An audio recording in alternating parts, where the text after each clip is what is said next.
Cincinnati Opera is raising the curtain on a brand new season packed full of drama, beauty, and timeless music. The 2025 Summer Festival kicks off on June 12th with Rigoletto, and joining us today to talk more about this, Baritone Michael Chioldi, who stars in the title role, and Evans Mirageas, the company's artistic director. Good morning to both of you. Thank you for being with us today. Good morning. Good morning. So this is so exciting. And Michael, I understand that you are going to be starring in this first opera of the season. Can you give us a brief overview of the opera?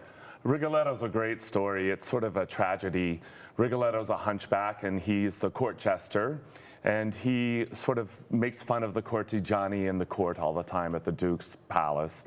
And in one occasion, he's making fun of an older man comes in and started being mean to the Duke because the Duke's sort of seducing this old man's daughter. So I go in and I sort of have a silver tongue, and it's my job to make fun of everyone. So I'm making fun of the cortigiani, and I make fun of this old man and his daughter. And then he curses me. So this curse is sort of an underlying thing that goes throughout the opera. The cortigiani, to get even with me, they found out that I have a woman staying at my house, so they end up coming who they think is my lover. But it ends up being my daughter, and they kidnap her. And then the Duke seduces her. So to get my revenge, I hire an assassin, and I plan on having the Duke killed. And my daughter ends up dressing up as the Duke in the end to save the Duke's life. She becomes aware of the plot and ends up dressing up as the Duke because she loves him so much. Yeah. And she ends up getting stabbed at the end. And then that's the curse for me at the end, is that I find out that in the bag, when I go to throw the body into the river, I find out that it's my daughter and not the Duke. Wow, so you have a lot going on here. I mean, Yes. some elements of comedy, some tragedy. It has to be fun for you. And I understand, Michael, too, that we're so pleased to have you here in Cincinnati. Thank but you. You're not from here originally. Where do you live, and what's your experience been like here in Cincinnati? I originally grew up outside of Pittsburgh, Pennsylvania, so not too far up the river. But I've lived now in New York City for the past, almost 30 years now. I sing a lot at the Metropolitan Opera these days, so that I like to sing at home, which is nice. But I do spend a lot of time on the road. Being here in Cincinnati's been great. I love the people, I love the food. I have some great food lately. The art museum was wonderful.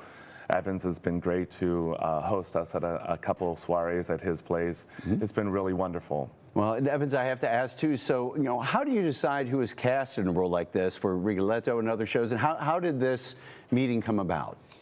It's a little bit like planning a wedding, like they used to say, something old, something new, something borrowed, something blue. But I am very fortunate because in the summertime, we don't have as much competition with the major opera houses because they are mostly fall, winter, and spring. So I don't necessarily have the pick of everyone I want, but we can bring to Cincinnati world-class singers like Michael, who, as he said, sings at the Metropolitan, has sung this role at the Metropolitan Opera. And so we become an international opera company by virtue of the fact of being in the summertime and also living and working in a city whose opera company is the second oldest opera company in the country. 105 years, only the Met is older. So putting a cast together for me every year for whatever opera we're doing is a joy, because I can work with the finest singers working today, and they come here to sing in the glorious acoustic and surroundings of music hall. Oh, it is so amazing, and we're so fortunate to have that here in our city. And Michael, I have to ask you, when it comes to Rigoletto, what do you love the most about this particular opera? Well, in the later years of my career, I started off in the comedic roles, such as Papageno or the Barber of Seville, and now I've moved into the more dramatic characters, and Rigoletto is a very complex character.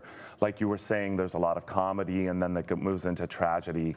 The music by Giuseppe Verdi is amazing, and the story by Victor Hugo is also amazing. It is a beautiful, beautiful opera.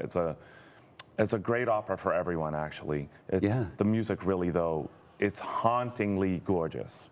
Oh, I love that description, and I know this is a great way to kick off the season. Evans, what other productions can we expect this year?